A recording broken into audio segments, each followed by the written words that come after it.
ururka himilo oo ka shaqeeya arrimaha bulshada iyo wax ka qabashada baahiyaha ka jira deegaanada miyiga ayaa deeq agab kombiyuutarro iyo kuraasa ku wareejiyay maamulaha dugsiga Shashacade iyo odayaasha deegaankaasi waxaana sidoo kale ururkaasi uu dib-u-habeyn ku sameeyay dugsiga maxadka diiniga ah ee deegaankaasi iyagoo sidoo kale ururka himilo qalabka tamarta cadceedda lagaga dhaliyo ee loo yaqaan solar systemka ku xidhay xanaanada iyo dugsiga deegaankaasi Shashacade wareejintii deeqdaasi oo munaasabad kooban loo qabtay waxa ka hadlay gudoomiyaha ururka himilo Cabdi Saleebaan Tuudhe iyo xubno kale oo ay ka mid ahaayeen Dr. Axmed Carab iyo Sheekh Cali Saleebaan geesta kale waxa deeqdan ka mahadnaqay maamulaha dugsiga Shashacade iyo maamulada degmooyinka Biridhiig Qoryaale iyo Warcimraan iyagoo ururka himilo ku hambeliyay wax ka qabashada baahiyaha ka jira deegaanadaasi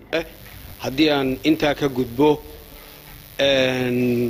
wax qabadka ururka himilo waxa uu jiraa 2 sanadood waxyaalaha uu qabtay way fara badan yihiin ama samafal ha ahaato ama dibudhiska iyo dhismaha iskuulkan ha ahaato ama kaabida macallimiinta ha noqoto marka aan taa ka gudbo imika waqtigan waxqabadka uu ururka himilo uu fuliyay laydhka solarka ah oo 6000 dabkiisu yahay iyo kombiyuutarada iyo miiskan kombiyuutaradu fuulayaan iyo qalab isboorti oo aan ugu keenay ardayda oo aan anigu khaas ahaan Cabdi Saleebaan ahaan aan ugu tumurucay xanaanada oo aanu gelinay laydh oo iyadana wixii u baahan ee kale laga qabanayo 2 qol oo qabyo ah oo taagan imika oo ay dhameystirayso himilo maxadka islaamiga ah oo gacanta lagu hayo oo dibudhus lagu samaynayo mushaharka macallimiinta maxadka islaamiga ah oo ay fuliso ururka himilo oo sanadkii $6,000 waan idinka mahad celinayaa anigoo gudoomiyihii waxaan idinku baaqayaa dhamaystirka gurigaas ururka himilo iyada dhamaystiraysa in aan nagala qayb qaadataan oo nala dadaashaan oo nala dhamaystirtaan aad iyo aad baa u mahadsantiin waana dhamaystiraynaa sida ugu dhaqsaha badan weeyeen guriga qurux badan ee aragtaan ee qalabka la keenay ee kombiyuutaradaas yaaliin sida loo qurxiyay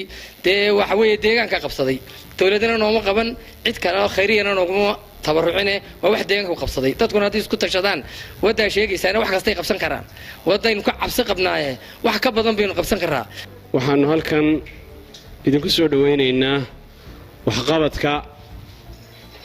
ururka himilo oo ah urur ay markaa deegaankani uu leeyahay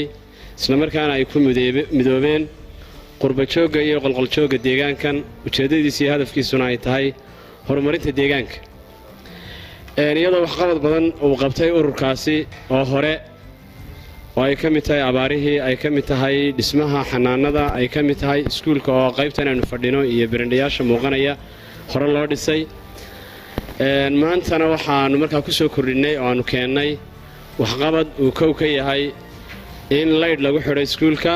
iyo xanaanadaba maanta ururka himilo waxaan anoo ah maamulihii iskuulka Saleebaan Jaamac waxaan ka gudoomay deeq iskuulku aad iyo aad ugu baahnaa deeqda aan maanta ka gudoomay ma aha tii ugu horeysay ee ururka himilo uu soo gaarsiiyo iskuulkan Shashacade waxay qayb ka tahay kuwii horeba ururka himilo uu soo gaarsiin jiray iskuulka Shashacade ma salaamayahay dadka sharafta leh ee halkan isugu yimi magaaladan aynu maanta joogno Shashacade run ahaantii waxaan aniguna halkan uga mahad celinayaa oo si kaliya laaba uga mahad celinaya ururkan qiimaha leh ee waxa indhaha iyagu arkayaan ee dhigaha iyagu maqlayaan halkan ka qabtay himilo aad iyo aad ayaan ugu mahad celinayaa ururkan himilo halkan wanaagan sharafta leh iyo qalabkan waxbarasho ee aan ku badnayn dhulkan aynu joognaba keenay aad iyo aad baan ugu mahad celinaynaa aad baan ugu mahadnaqaynaa ururka layada himilo oo keentay oo qalabkan qalab casriya oo cusub oo wacan oo wax ka tari doona deegaanka iyo deegaanada kale ee eegan karaba ay wax ka tari kara anigu waan u ducaynayaa aad iyo aad baan ugu ducaynayaa ururkaas ilaahay ha barakeeyo akhriye iftiinka wax liimaaneen waa urur aad iyo aad u tabcay halkan waxay qabteen dawlad mooyaane anigu waa urur dalkeena ka dhisano urur tuulo ka kooban yahay oo intaa qabta mana maqal mana arag maaha markii ugu horreysay ee ururka himilo waxqabad noocan oo kale ah soo gaadhsiiyo deegaanka Shashacadde. dhowaan ayay ahayd markii gudoomiyaha imtixaanaadka Soomaaliland Daawud Axmed Faarax uu ku dhawaaqay natiijadii ardaydii kaalmaha hore ka galay imtixaankii shahaadiga ahaa ee Soomaaliland. haddaba ardayda dugsiga hoose dhexe ee Shashacadde oo kaalmaha hore ka galay imtixaankaasi ayaa munaasabad ay soo qabanqaabiyeen ururka himilo loogu qabtay deegaankaasi Shashacadde ee ka tirsan gobolka Togdheer. waxaana madashaasi ka soo qayb galay gudoonka waxbarashada Togdheer, qurba joog, waalidiin iyo mas'uuliyiin kale oo dhammaantoodba si weyn ugu hambalyeeyay ardaydaasi, sidoo kalena gudoonsiiyay abaalmarino kala waxay farxada oo aan aad iyo aad ugu faraxsanahay guusha maanta iskuulkaygani uu ka soo hooyay imtixaanaadkii qaranka jamhuuriyadda Soomaaliland ee sanad dugsiyeedka 2016 iyo 2017 oo macaahida iyo macaamado fara badan ayaa magaalada ka jira. jazaahumullahu khayran waa shay markaa lagu mahadiyo wahay markaa reer Shacabde oo ay la gaar yihiin ama magaalooyin badan markaas oo ku hareeraysan markaa ay kala gaar yihiin. taasi waa taa waxa weeye midhaha iskuulku soo saaray maanta waa mid muuqday. Shashacadde ardaydiisii, maamulkiisii, macallimiintiisii maalinkan maanta waalidiintii oo maanta baal dahaba kaga dhigatay taariikhda waxbarashada ee sanad soo dhajiyay imtixaanaadkii aanu ka howlgalnay oo aanu la kaashanay himilo qurba jooga himilo gudida himilo aanu la kaashanay oo aanu isku afgaranay markiiba in la sameeyo xaflad maalinkan maanta abaalmarineed loo sameeyo ardayda iyo macallimiinta dugsiga. macallimka iyo ardaydiisa waxaa ku casuumaya lacag $200 ardayda lambar 1 ka galay iskuulka iyo maamulahoodana waxaan iyagana maartay ku ikraamaya maartay ku casuumaya $300 $500 waxaan ilaahay jazakallahu khayr jazaa wixii aad u qabateen dadkiina في آخر وهلسان marka himilo horta waa ururka caynkaasa waa urur ay ku midoobeen dadka deegaankan gudo iyo dibadba arintiisuna markii hore ay ka soo asaasantay dibadda qarashka ugu badan ee himilo ku baxana waxa bixisa qurba joogta ilaahay waxaanu ka baryaynaa halkii aanu ka wad aanu la doonaynay ugu soo dhawaaday inuu haruuga sii mara inuu saaka u dabaaldegno guushii ay soo hooyeen deegaankan gaar ahaan dugsiga Shashacadde oo ay koobsanayso 5 arday halkan ilaahay dadka meesha fadhiya qof waliba wuxuu doonayo u khayra ilaahay ha sii qofkii wax qabtay adaa waxaad qabatay adaale ifiya akhraba waxaan hambalyeynaa macallimiinta iyo maamulka iyo ardaydan guusha keentay ee dugsiga hoose dhexe Shashacadde dugsiga hoose dhexe ee Shashacadde oo si ballaaran loo soo agaasimay ayaa maanta lagu qabtay barxadda hore ee dugsigaasi Shashacadde ee ka tirsan gobolka Togdheer. waxaana xafladaasi ay soo agaasimeen ururka dhalinyarada ee Shaydo oo ka dhisan degmadaasi abaalmarino iyo shahaadooyin lagu gudoonsiinayay ardaydii kaalmaha hore ka gashay imtixaanaadka iyo macallimiintii wax soo bartay. gudoomiye ku-xigeenka ururka Shaydo mudane Bashiir Maxamed Maxamuud iyo qaar ka mid ah mas'uuliyiintii ka socotay ururkaasi ayaa dhammaantoodba ka warramay horumarka ay ka wadaan dugsiga hoose dhexe ee Shashacadde, abaalmarinada ay gudoonsiinayaan ardayda iyo macallimiinta, iyo weliba muhiimadda ay leedahay waxbarashadu. waxayna sidoo kale u mahadnaqeen ururka himilo oo gacan weyn ka geystay hawlaha ay ka wadaan dugsigaasi, waxaana hadalladoodii ka mid ahaa sidoo kale afka ururkana ku hadlaya ururka siduu sheegay maamulo waxa loo yaqaanaa Shaydo ayaa loo yaqaanaa ururkani inta badan wuxuu ku hawleeyahay waqtigiisa kulmiya aanu inta badan ku fooganahay sidii degmada iyo ardayda iyo iskuulka iyo dhammaan wax kasto horumar baahan aan uga qayb qaadanahayn ayaan ku hawlanay markaasi haddaan soo qaato sanadkii hore halkan baan la joognay sanadkii hore kulay ballanqaadiyaan sameynay waxyaabo barnaamijyo fara badan ayaan kulay isla soo qaadnay gudoomiyaha halkan maalintii ka sheegay ugu horeynta waxyaabaha noo qabsoomay alxamdulillah mahad koowaad ilaahay baa iska leh waxa kamid ah waxaan ururku wuxuu sameeyay arday kamid ah ardaydii ka baxday dugsiga ayaa wuxuu ka qaabilay jaamacaddii sanad kamid ayuu ka qaabilay markaas ardaygaas uu ku adkay markaa inuu jaamacadda iska bixiyo qodobka koowaad waa kaas ee ururku sameeyey haddana waxaa iskale dhammaan dadka ka qayb qaatay ayaa iskale waxqabadka ururku sameeyey waxaa ka mid ah sidii maamulaha hadan xuseeyey ururku wuxuu sameeyey sanadkaas wuxuu suurtageliyey imtixaankii ardayda ee sawirada lagu qori jiray dhaskii waxaasi kusoo duuri jireen macallimiinta wakhtiga badan qaadan jiray ardayga aanay suurtagalayn xitaa in dhowr beej ama bogag fara badan imtixaan laga qaado inaynu soo koobeeyna markaa oo soo daawacnay markaa si fudud oo nadiif oo hawshiisu yartana markaa u fulay haddana markaa ilaahay baa iskale markaa taasina uu noo suura gashay qodobka saddexaad ururku wuxuu xidhiidh la sameeyey urur kale oo isaguna caalamiya oo loo yaqaano himile ururkaasoo isaguna kolley ku howlan howlaha degmada iyo horumarinteeda iyaguna aada uga howlan ilaahay khayra siiye haddaan soo qaadano waxyaabaha markaa hadafkii berigii hore aan ballan qaadnay wax 3 qodob ugu waaweynaa ama qodobada ugu waaweynaa waxaa ka mid ah inaanu dhisno barandahaasoo laga soo jeedin doono halkaa tusaale ahaan qaybta koonfurta laga soo jeedin doono oo markaa loogu talagalay xilliga bacadkuleed oo kale in la harsado markaa ama hoose uu noqdo la harsado runtii ururkaas ayaa markaa nalaga caawiyey oo iyaga markaa naga damaanad qaaday nagala garab galay markaasi saa ugu dhaqsaa badan barnaamijkiisa iyo arrimihiisii waa la bilaabi doonaa insha allah amar ilaahi waa la bilaabi doonaa qodobka labadan berigii ballan qaadnay wuxuu ahaa wax loo yaqaano solar system ama tusaale ahaan in la keeno iskuulka tamar laga dhaliyo xagga cadceedda laga dhaliyo barnaamijkaasna sidoo kale waxyaaba isleenu ka mid yahay saa ugu dhaqsaa badan isaguna ayaa loo fulin doonaa waa la damaanad qaaday waa la qorsheeyey waa la habeeyey waa la hagaajiyey waa la isla qaatay isagana insha allah waa la fulin doonaa sidoo kale ururku wuxuu sameeyey oo suurto gashay iyagoo ay naga caawinayaan kaana ururkaan sheegay himilo ilaahay khayr siya naga caawinayaan waxaa u hirgashay iskuulka in la keeno qalab casri oo tiknolojiyadda la socdo markaas tusaale ahaan waxaa suurto galay in ururkaasi markaa uu soo qabanqaabiyey ama ay ku deeqeen oo u fureen ardaydoodii iyo degmadoodii iyo iskuulkooda 10 kombyuutar markaasi marka dee ardayga iyo waalidka xidhiirka ka dhexeeya marka ardayga aad soo tabaabashayso qofka waalidka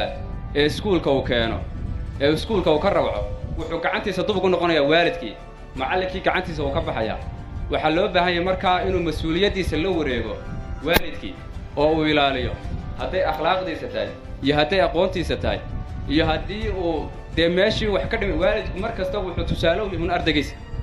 oo haddii wax ka qalloocan yahayna uu u sheego haddii uu wax ku saxan yahay uu yidhaahdo waxaa waad ku fiican tahay sii hay si aanu u sii daynin marka dee waxaana markaa soo kala baxaya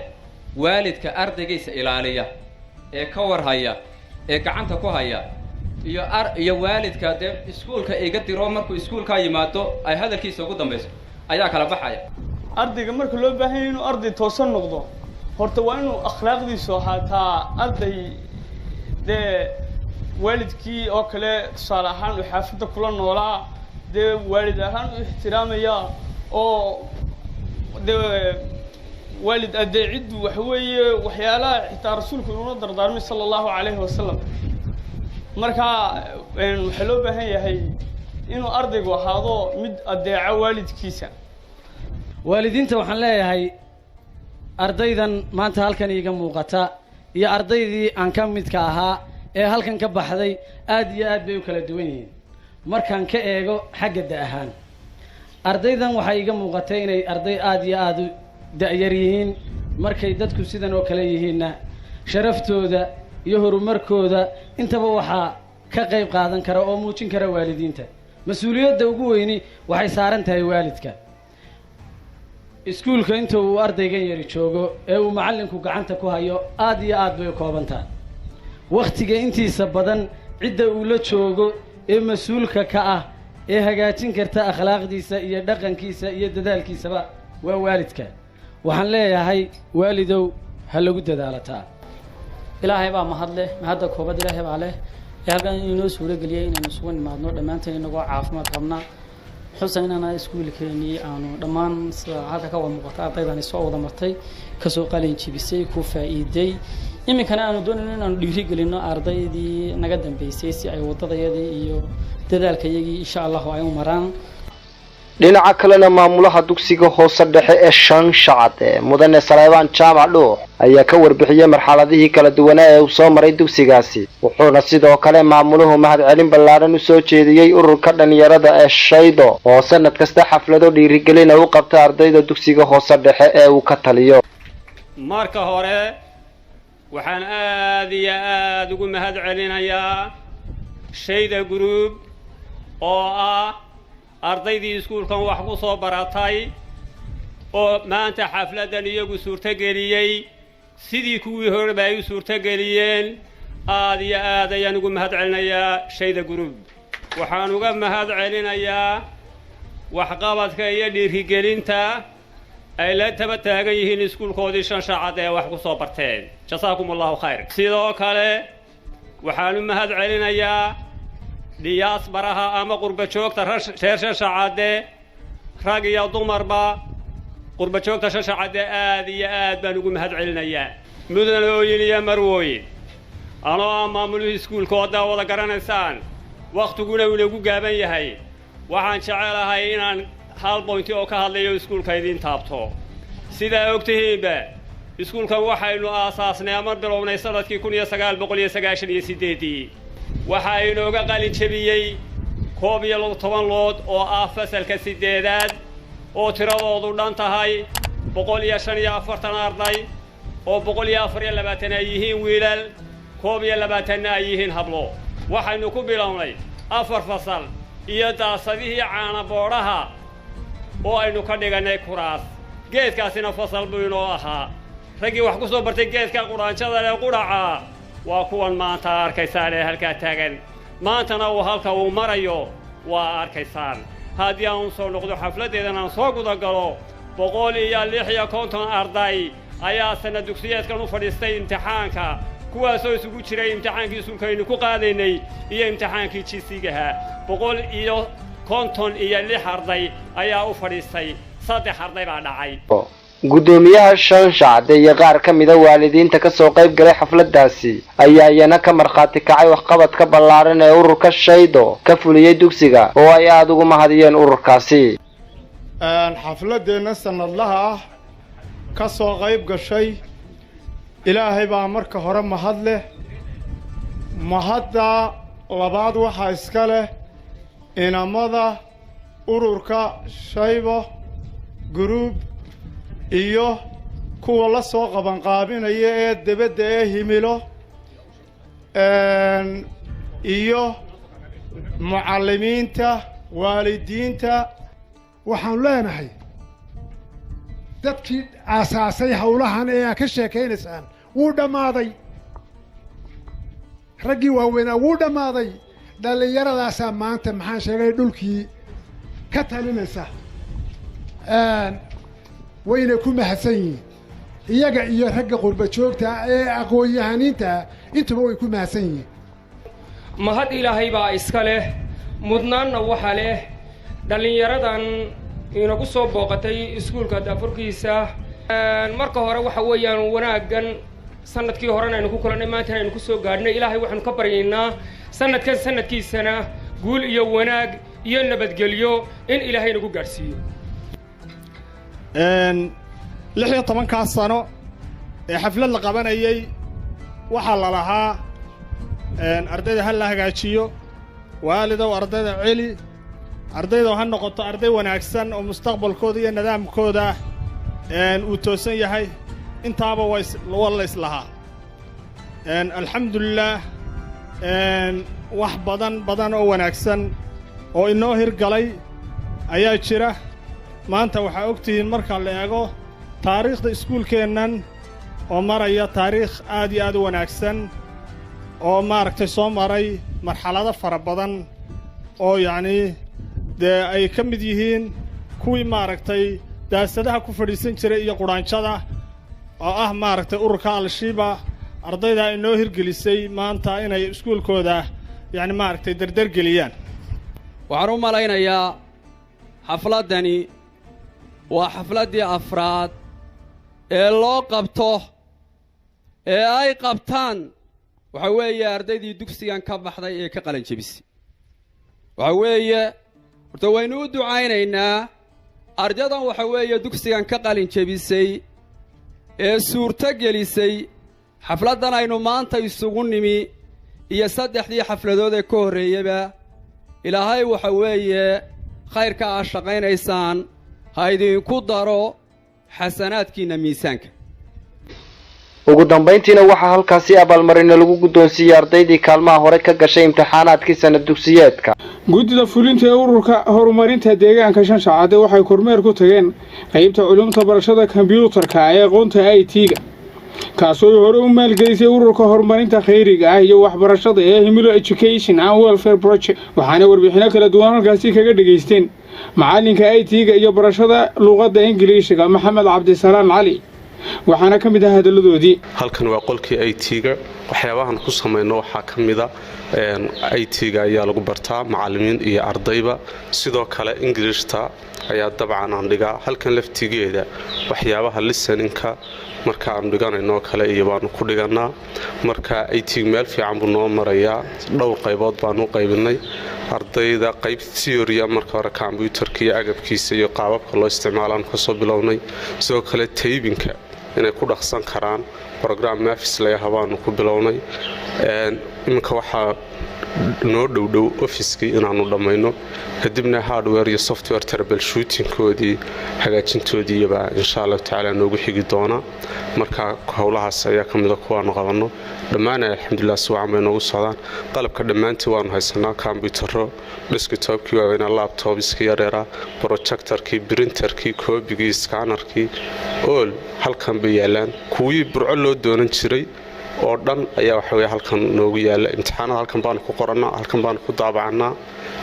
alxamdulillah waa nimco weeye wax iminka aanu tabayno isleenahay waxa weeye waxaasa idinka dhimano qalaba dabcan ma jiro inaanu dadaalo inuu ka faa'iideysano waxa weeye time-ka oo si wacan waxbarashada uu waxa weeyaan barmood garanayo wax kale oo dhiman ma jira halkan waxa ku arkaa wax aad iyo aad ugu farxo soddon sano shaqaynayo weli kuma arag intaas professional sameynayay waxaan u wada la kulmay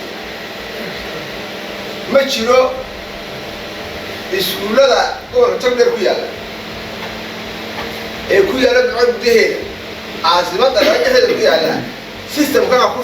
shaqaynaysaan ee ula dugsiga toddobaad iyo saddex ku baraysaan ma laha waxa weeyaan waxa maraya cilmiga meelo kale ka keentay waa maraya waxaan aad iyo aad ugu faraxsanahay system ku dhowaan ku shaqeynay iyo nuguulay systemka dhactar u ururiyo insha Allah waxaan rajaynayaa maanta waxa ku soo noqdo shaqaalahayga aqalka prestation u jeediyo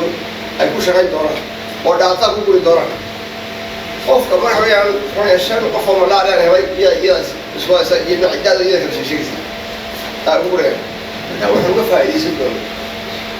hadda caafimaadka nahay daatada iyo software iyo intaan barno laba qof baa ka yaqaan doon labada qof ee kala mid keeno nasiib wanaag u heshaan qofka saddexaad baranaya inuu ka shaqada ka mid noqdo qofka togdheer laba qof ka yaqaan wada PH2 wala waxa system kusoo kala keenay oo software oo saada caafad ku shaqeynayso marka waxaan idin balan qaadayaa qofka saddexaad ee baranaya labada qof ka soo tababaray Tanzania Uganda dibadda soo tababaray idinka iyo MCH idinka shaqeynaya system ka haystaan iyo gelino oo idin fuqooyo idin حتى حين وأبصرهم فسوف يبصرون أفبعبادنا يستعجلون فإذا نزل بساحتهم فساء صباح المنذرين فتول عنهم حتى حين وأبصر فسوف يبصرون waxay ummadi ku hamidaa dhigeeda ay ku dhaaftaa barashada quraanka iyo noocyada cilmiga shareecada haddaba qof kasta oo muslima waxa waajib ku ah barashada quraanka kariimka iyo culumta shareecada islaamka sida ay tilmaamayso nusuusta sharcigu sidaas oo ay tahay waxa sanooyinkiina dhaafay saameyn xoog la ku yeeshay guud ahaan daayirta soo koraysa ee caalamka islaamka aaladaha ku shaqeeya tiknoolajiyada casriga ay inteeda badan farsameeyeen wadamada reer galbeedka iyo Shiinuhu kuwaasi oo leh dhibaatooyin maskaxeed jireed iyo isbedel dhaqan isla markaana leh faa'iidooyin u baahan in si feejigan loo marafacaadsado waxaana laga hortagi karaa dhibaatooyinkaasi samaynta xarumaha barbaarinta dhallaanka iyo goobaha xarayska ee lagu barto quraanka kariimka iyo culumta shareecada haddaba waxaa ka mid ah goobahaasi macadka xifdinta quraanka kariimka ee deegaanka Shanshacaade ee gobolka Togdheer oo ay bulshada deegaankaasi ku dhiseen habka iskaashiga bulshada ee iskaa wax u qabso waana macadkii ugu horeeyay ee noociisa ee laga hirgeliyay deegaanadaasi waxaana ka howlgala barayaal xufaada oo ku xeel dheer culumta quraanka kariimka iyo luqadda carabiga waxaana lagu soo kordhiyay macadkaasi qayb dhallaanka aqoonta iyo danyarta oo lacag la'aan ah Sheekh Cali Salebaan Rooble Cumar Xasan Caabi iyo macallin Saciid Cabdi Gaboose oo u dhaqdhaqaaqa horumarinta deegaanka Shanshacaade ayaa gaaray deegaankaasi waxaanay kala hadleen qaybaha bulshada deegaanka habka horumarinta macadka barashada quraanka kariimka ee deegaankaasi waxweyn ilaa aanu burca ka soo dhaqaaqnay ilaa halka nimcaanu maraynay أولا waxaan ugu horeysanay horta bal nimcada ay lahayn oo shubay ee balaaran in lagu mahadnaqo alxamdulilaahi rabbil caalamiin yaani nimcadaas waxay u baahan tahay qowlan wa ficlan in la muujiyo u baahan tahay waa maxadka deegaanka Shanshacaade la mideynay maxadka ay koow ka tahay arday la kordhiyay oo yana waxa weeyaan meesha ku jirta saddexdeedan waxaan ka koobnay gudidii buro kulay halkana dee gudi baa jirta gudiyaduna inay wada shaqeeyaan oo marba wixii soo kordhay iyo wixii nidaamyo jira la iska waraysto oo gudida iyo waalidiinta iyo waxba la wada shaqeeyana waa arrin aad iyo aad u muhiim kan waxa waa goob diin baa lagu dhiganayaa wixii ugu qaalisanaaye kitaabkii Ilaahay samada ka soo dejiyaa lagu dhiganaya waxa uu idinku yimi kitaabkaasi deegaankiina aad deganeydeen oo la idinku baraya waa nimco aad u badan dhismi baa la dhisay halkan baa laga tugi jiro jigjiga quraanka laga soo dhigan jiray intaas oo sanadba gaajo silic socod gurigii alxamdulilaahi rabbil caalamiin waa wax aad iyo aad loogu mahadnaqo wax weyn ardayda 75 sanadka dhan la bixinaya waxa weeyaan yana waxa weey waa nimco kale inta kale inta diinay wax weeyaan dad baa wax bixiyo de Ilaahay khayras iyo dad dibadda jooga wax bixin jiray in badan bay soo wadeen way bixinayeen laakiin runtii wax la iskuma halayn karo hawlo badan baa dadka ku furan rag baa jira himilana bixiya maxadadana bixiya Ilaahay khayras iyo dadkan dibadda joogay inaga maqan ee deegaanka Shanshacaade marka waxay ka maqan ee qurba joogtahay waxa ay ka mid yihiin qurba joogaha ka maqan Soomaaliland dadka ugu firfircoon dadka ugu hawlkarsan dadka waxa weeyaan deegaankooda ugu ogaashiyaha badan Ilaahay khayras iyo wadadaadii aad u fiican khaasatan maxadka waxa jira khaasiyana deedaa jira maxadka khaasiyan u wada oo hawsha himilana gaar u wada maxadkana gaar u wada السلام عليكم ورحمة الله وبركاته مقعي ونسبة علي آدم وحنا يهرشوغها أما تيم نيدركا حنانة Shanshacaade أنا قوة دوني هنا وربحين روكوبا إنا حنانة كسيو إذا كسيو حنانة وحي كوبا تحي شان غيبوت OBD under 5 يو OBD over 5 ANC BNC delivery يو pharmacy marka inta laga eego shaqaalaha ka howlgala ama shaqaalaha jooga Shanshacaade waa 5 qualified iyo auxiliary nursing inana la 5 qualified waa 3 nursing iyo 2 midwife sidoo kale waxa ka howlgala washman iyo cleaner sidoo kale waxa ka howlgala dad kale oo iyaguna laba qof oo wacyigelina oo WFP u wacyigeliya dadka iyo laba qof waxa loo yaqaano TBA dadka umulisa dhaqameedka laba dumar oo ah sida runtii aad iyo aad xanaanada u shaqeysa habeen iyo maalinba waxaan nahay dad heegan ugu jira horumarinta iyo kor u qaadida xanaanada Shanshacaade wuxuu hoos yimaadaama uu hoos xukuma marka target population loo eegayo ama ka jira eriyada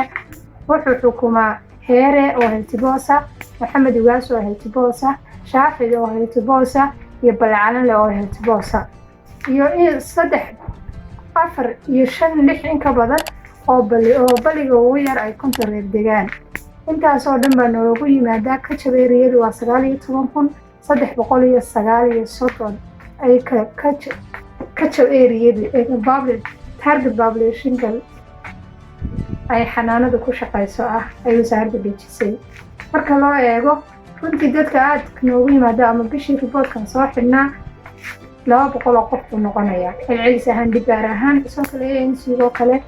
190 193 170 marka loo eego bishii inta reportka la soo xidhay OBD-go kale 200 190 80 140 saas buu noqonayaa qaybaha marka reportka bishii la soo xidhay department walba markay imanayaan marka habeen iyo maalin waxaan dad u taagan dadkooda inay caawiyaan u shaqeeyaan runtii aad baan ugu dadaalnaa sidoo kale waxaa dhacday delivery oo kale inay 5 dumari habeenkii oo kale ku dhalaan ama subaxii oo kale 4 sariirood baa yaala ayadoo 4taas sariirood sidii magaaladii oo kale markooda aanu dhulka u gogolno inay noo yimaadaan dadku oo loo soo bahaleeyo sidoo kale waxaa leedahay referral waxa loo yaqaano oo ambulance mashruucan ku jirta marka waxaa dhacda emergency-ga marka loo yimaado qof emergency la keeno ama hooyo dhiig baxaysa ama ilmo yaro namuunaya hayso naqaska ku dhawo ama qof mindii ku soo dhacday oo kale haddii ayna haysanin gaari emergency degdeg loogu garaaco ambulance intan garaacayno bidhiig oo kale ka dalbanaa ama maxamed ama qoryaal oo kale inta ambulance ama lambarkeeda xirayo ama ay noqonayso ama aan waayeynaba halkaasna caqabada naga haysato mar walba ambulance available maaha qolada maamulkii wasaaradana 100 jeer waan u sheegnay sidoo kale EBI-da function maaha sanadka ma shaqeeyo sababo jira dartood iyadoo ayna jirin talaagadii kale aan haysan ama gaarigii saacidayay noo soo qaadi lahaa talaalka burco ama halka nooga iman lahaa iyagoo kale nama helno marka caruurii ku dhalayay xanaanada ku dhalanayay dadka noo imanayay hooyooyinkood soo noqonayeen hadana runtii markii noo yimaadaan hooyo waliba maalin walba noo timaado ay tiraahdo ilmahayga waan talaal u baahanahay xanaanadiina inta ay leegto laga shaqeynayo inta caqabad bay ku tahay inaan ku naraahno talaalmayaan sidoo kale waxaa jira mashruuc ayaga ka baxsan oo SOS la dhaho oo wacyigelintii qaabilsan talaalka outreach oo wixii 10 kiiloomitir xanaanada u jira waxa loogu tagaa gaari bishii hal mar baan qaadnaa marka shaqaalaha xanaanada qaybina way qaadaa qaybina way ku soo hadhaa marka waanu soo shaqeynaa xanaanooyinka halka ma uga qaadnaa dawooyinka iyo talaalka marka si aan tuulooyinka aan mas'uuliyadoodii qaadnay aanu ugu soo shaqeyno marka asaas talaalkaasna waa talaal ka baxsan xanaanada wixii 10 kiiloomitir jira warcankaan oo kale aan ka soo qaadanaa gaar magaaladu leedahay baan ku doonaa 4 cisho soo shaqeeya 4 goobood oo kala duwan baan tagnaa maxamed ugaas day heere day shaaxid iyo baliyada ku hareeray wareegsan marka runtii waan jeclaan lahayn ama heegin baan ugu jirnay waxaan doonaynaa aan ka codsanaynaa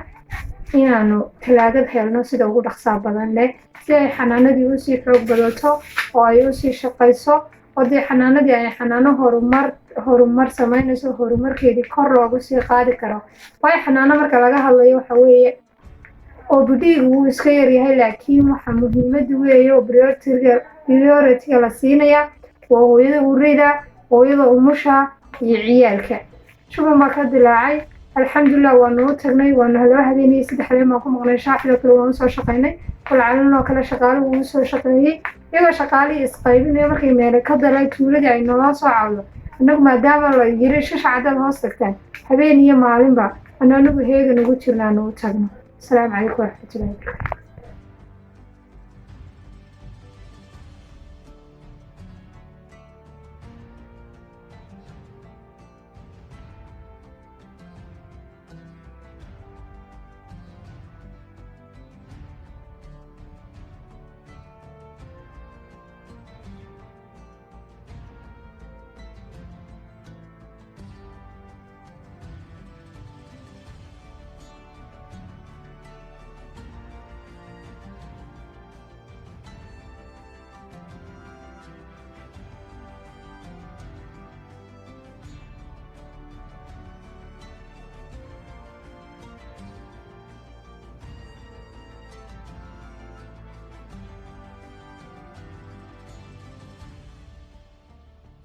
xaflad ballaaran oo ujeedadeedu ahayd xadhigka jarista qaybta hore ee dhismaha macadka deegaanka Shashacade iyo dhagaxdhiga dhismaha masjidka macadkaasi uu yeelan doono ayaa ka dhacday dhismaha cusub ee macadka deegaanka Shashacade ee koonfur bari ee gobolka Togdheer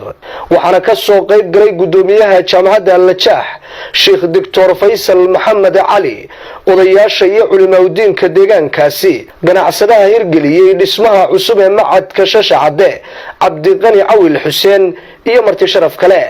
waxaana kamid ahaa kelmadihii laga jeediyay goobtaasi marka taariikhdu tahay 4 bishii shanaad 2018 waxaanu joognaa magaalada Shashacade gaar ahaan halkii uu markaa ka socday dhismaha macadka Shashacade ee diiniga waxaanu markaa insha Allah maanta aanu u nimi halkan laba hawlood hawsha koowaad waxa weeyaan dhagaxdhiga masaajidka uu macadku yeelan doono oo markaa lagu dhagaxdhigay doono lacag ay waqaftay Maryan Xaaji Cawad Faarax ilaahay subxaana wa tacaala waxaynu uga baryaynaa waqafka masaajidka ee ay markaa ku baxsatay in ilaahay subxaana wa tacaala u barakeeyo qaybta labaad ee aynu u nimi waxa weeyaan inuu la wareegno dhismihii macadka qaybtii koowaad ee aynu dhagax dhignay bishii hore aynu dhagax dhignay ee markaa loo waqfay xalimo cismaan ducaale oo ah hooyadii dhashay markaa cabdiqani cawil xuseen dadka deegaanka reer shacabdana ay dhammaantood wada garanayaan labadaa hawlood inaynu markaa dhismaha dhammaadayna la wareegno dhismaha cusub ee masaajidkana aynu dhagax dhigno ayaynu maanta halkan u nimi waxaanaynu ugu horraysiinaynaa ilaahi subxaana wa tacaala labada qole ee markaa waqafka markaa loo waqfayba ilaahi subxaana wa tacaala inuu miisaankooda xasanaadka ugu kordhiyo dadka kale muslimiinta ahna inay ku daydaan gaar ahaan dadka deegaanka iyo dadka muxsiniinta ahi dhammaystirka maxadka iyadoo ay weli ka hadheen qaybo fara badan oo markaa dhismihiisii ka mid ah oo ay hadheen fasalladii qayb ka mid ah oo ay hadheen maxaan idhahday dayrkii guud iyo dhammaystirka masaajidka oo aan lacagtan hadda la waqfi ku dhammaystirmaynin hawshaasaynu u nimi haddana waxaan markaa hadalka siinayaa cabdiqani cawil xuseen oo markaa ah waaqifka dhismaha hadda dhammaaday qolihii markaa maamulka iyo wasaaradda markaa macadka iyo howlwadeennadiisa ahana ay la wareegayaan ilaahi subxaana wa tacaala ayaa mahadle maanta isugu keenkeenay halkan waxay ahayd taariikhdu 7 maaraj markii aynu maxadkan dhagax dhignay maantana waa 5 May marka ilaahi subxaana wa tacaala ayaa mahadda iska leh marka anigu waxaan iminka ku wareejinayaa insha Allah tacaala maxadka oo mas'uuliyadiisa iyo hawshiisa hayn doono oo insha Allah aynu ku ogaan doona sheekha magaalada Abshir Caabi Cabdille insha Allah tacaala ilaahina waxaan ka baryaynaa subxaana wa tacaala ujeedadii iyo marka qorshe aan ka lahaa in ilaahay subxaana wa tacaala iga aqbalo idina ay ugu ducaysan insha Allah tacaala ajarka iyo xasanaadkana ilaahay waalidkii gaarsiiyo insha Allah tacaala aadna waxaan ugu mahad celinayaa dadkan deegaanka reer shacabda ee maxadka yimi ee u heelan in ilaahay subxaana wa tacaala dartii markaas ay kor ugu qaadaan diinta waxaanan dadka muslimiinta oo dhan insha Allah tacaala fariin u diraynaa inay dadka soo wada qayb qaataan qaybtan masaajidka cidda waqaftayna ilaahay subxaana wa tacaala jirkeeda ka siiyo ciddii kale muxsiniinihina ay ka soo qayb qaadatay maxadka dhismihiisa haddana waxaynu kelmad kooban siin doonaa iyadoo deegaanku inoo dambayn doono doctor faysal maxamed cali oo ah gudoomiyaha jaamacadda najaax ee markaa burco oo isaguna insha Allah kelmadiisa dhiirigelinta halkan markaa ka oran doona ugu horreyn ilaahay subxaana wa tacaala khayrka ina waafajiyo waxaan isugu nimid waa camal runtii khayri ah aad iyo aad u qiimo badan oo islaamka dhexdiisa qiimo weyn ku leh arrinkaas oo ah laba waqaf dhammaaday oo cabdiqani ilaahay subxaana wa tacaala ka aqbalo uu waqfay oo ugu talagalay waqafka ajarkeeda inuu hooyadii u waqfo iyo masaajidkanoo iyadana gabadh kale ay waqaftay labadaa khayrba ilaahay subxaanahu wa tacaala ugu horreyn ilaahay ha ka aqbalo ilaahay subxaanahu wa tacaala meeshay ka soo saareenna wax ka khayr badan allah ugu bedelo cidda ay u waqfeen ee ay ugu talagaleenna ilaahay subxaanahu wa tacaala iyagoo qubuurtooda ku jira ilaahay ha ugu geeyo ilaahay qubuurtooda ha ugu geeyo miisaankooda ha u yeelo ilaahay subxaanahu wa tacaala dunuubtooda ha ugu dhaafo ilaahay subxaanahu wa tacaala sadaqada ilaahay dartii loola baxay ilaahay subxaanahu wa tacaala naasir maan ha uga dhigo oo qabrigooda ay ku intifaacsadaan oo maalinta qiyaamo ay ajarkeeda helaan ilaahay subxaanahu wa tacaala ha ka aqbalo cid kastoo u saciiday oo wax ku darsatay oo fikrad ka geysatay oo dhagaxa la soo qaaday oo haddana wax ku darsatayna ilaahay ajarka ha ka siiyo ilaahay ajar ha ka siiyo ilaahay dhammaanteen hayna barakeeyo waa maalin jimca khayr badan ilaahay subxaanahu wa tacaala khayrka faraha badan ee isku beegmay ilaahay subxaanahu wa tacaala haynaga aqbalo ilaahay haynaga aqbalo qofka bini'aadanka islaamku wuxuu ka dhigaa qof nool oo adduunyadana camiri karaya wax ka qabsan karaya wax taransan karaya ummaddiisa wax uga tegi karaya iskuulka imika cabdiqani halkaa ka dhisay waa shaksi isagoo shaksiya ayuu dhisay shaksigaasi waxaa laga yaabaa lacagtaa yar ee laga yaabo $10,000 iyo wax ku dhow inay noqoto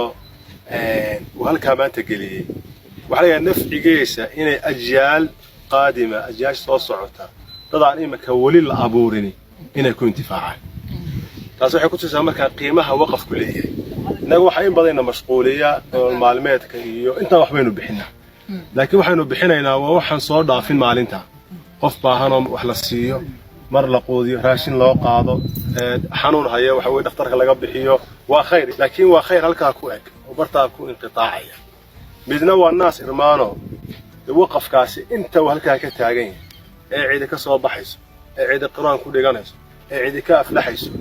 ajar baa uga socda waaqifkii iyo kii loo waqfay labadaba ajar baa uga socda marka qofkaasi wuxuu noqonayaa qof mujtamaciisiina wax ku soo kordhiyay kow ummadiisii anfacay laba aakhirana waxa weeye wax kaga horraysiiyey dee waxaanu nahay maamulkii waxa weeye maxadka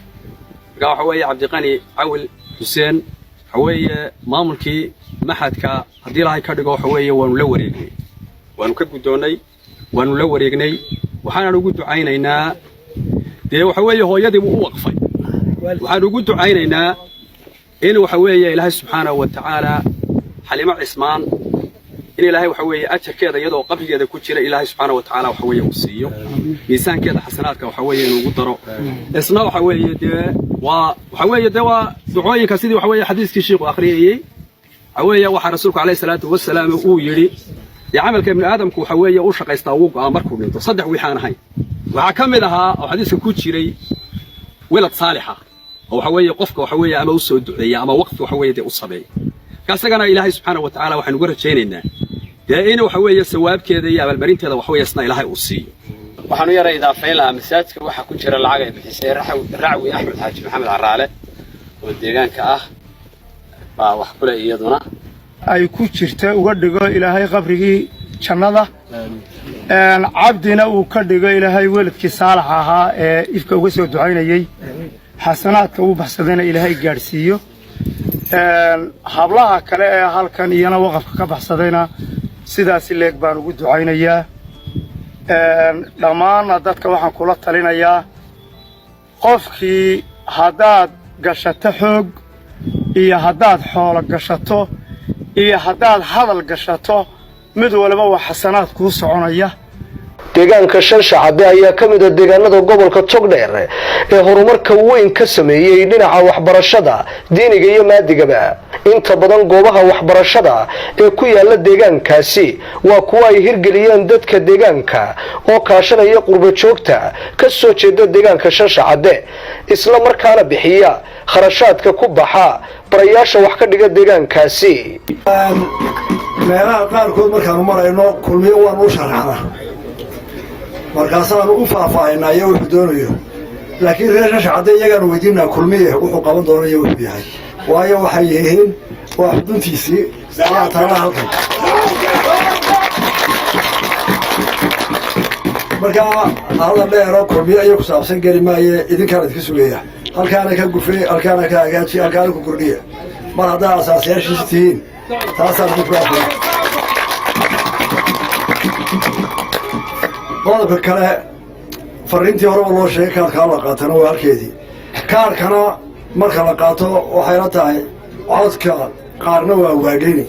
oo waa cod imika lasoo maslaxayo xisbigana ka baaba'ado qof kolkana codayn wax garan lahaado laakiin codka Shanshacabe waa xerodhanan kulmiye ah isaga ka halkaa ku jira